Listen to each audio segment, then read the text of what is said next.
Thank you very much, Madam Chair, Ms. Motley, political leader of the People's National Movement, and the next Prime Minister of Trinidad and Tobago, Dr. Keith Christopher Rowley, my fellow candidate for Point Fortin, and sitting here with us this evening for conversation, Major General Dillon. I have a short period of time to speak with you all this evening.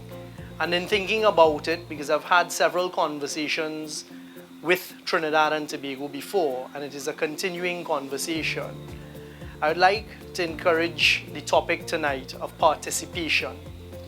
And by participation, what I reach out to every concerned citizen of Trinidad and Tobago to talk about tonight is your individual participation in the development and the raising of Trinidad and Tobago from the lowest depths it has ever been. I think it is irrefutable, and no one would be able to successfully deny that Trinidad and Tobago is in crisis. This is not about the Chicken Little, the sky is falling. It is a fact. You look around at the newspapers and the news reports over the last 5 years. Take the latest example of what took place last week, Friday. Take the examples of what we saw with the collapse of a multi-million-dollar case that I was involved in, brought by UTT against former directors. Take, for example, live sport. What has happened with the $400 million expended in the live sport program? What has happened with our institutions?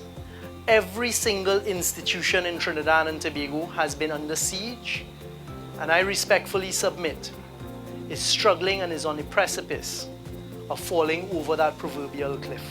It is indeed a pleasure for me to be here this evening, to have this conversation, to join with you in this conversation of the issues that are pertinent to Trinidad and Tobago. You would realize that national security is one area of public policy in terms of manpower, resources, and money. Forms a very important part in the development of Trinidad and Tobago.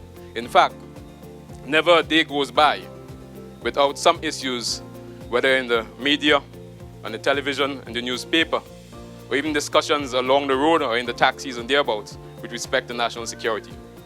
So it's something that we live by. It's something that we involve in on a daily basis. We, as citizens of Trinidad and Tobago, must therefore should not take it lightly. When we look over the last 5 years and we realize that there have been, to a large extent, fragmentation in the national security architecture, fragmentation in national security framework. There has been dismantling of institutions. We talk of institutions such as the Special Anti-Crime Unit of Trinidad and Tobago. When we look at our intelligence services, the Special Intelligence Agency, and realize that there was an attempt to place someone in charge of that unit who was very much unqualified for the job. If you understand the importance of that agency in terms of its relationship in the international security environment, we're talking about the person in charge of that agency speaking to MI6, MI5 in London, speaking to Interpol headquarters in France, speaking to the CIA, speaking to the FBI in the United States.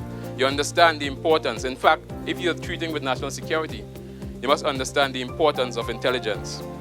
If you look at the state of emergency in 2011, and you realize that it wasn't even in conformity with our Constitution, Section 8 of our Constitution, it never even passed the threshold test under the United Nations Convention on Civil and Political Rights.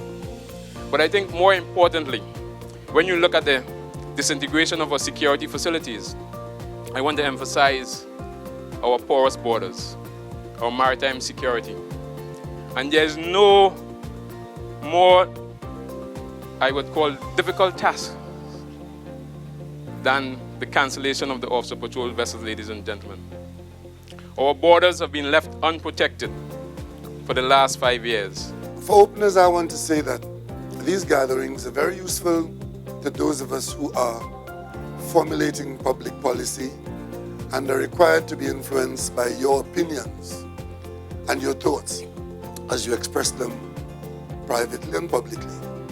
And the format this evening allows me to make an opening, but it's usually more beneficial to us when you begin to talk to us and respond to questions and statements made by you.